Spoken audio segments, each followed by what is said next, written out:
మహబూబ్ నగర్ నుండి పరిగి వస్తున్న ఆర్టీసీ బస్సులో ఓ మహిళ రైతు మార్కెట్ కు బెండకాయలు అమ్మడానికి వస్తున్న నేపథ్యంలో బస్సులో ఉన్న ప్రయాణికులు మహిళలు రైతు వద్ద తాజా బెండకాయలు కొనుగోలు చేశారు. బస్సులో ఉన్న ప్రయాణికులలో ఒకరు ఈ వీడియో తీసి సోషల్ మీడియాలో పోస్ట్ చేయడంతో ఈ వీడియో సోషల్ మీడియాలో వైరల్ అవుతుంది.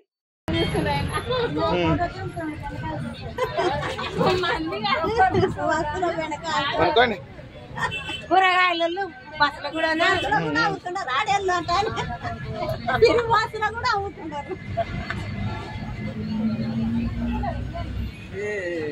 పోలీసు ఇస్తాడు మీకు మళ్ళీ రేపు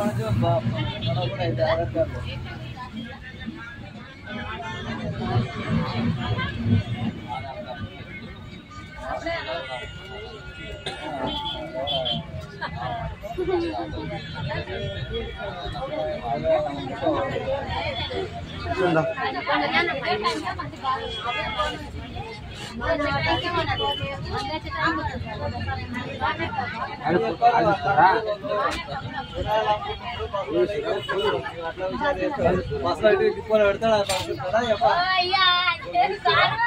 సారు లేదు వేసిన ఫ్రీ పాస్ అని చెప్పి ఇట్లా కూడా వాడుకుంటున్నాం. ఇంకేం చేయాలి.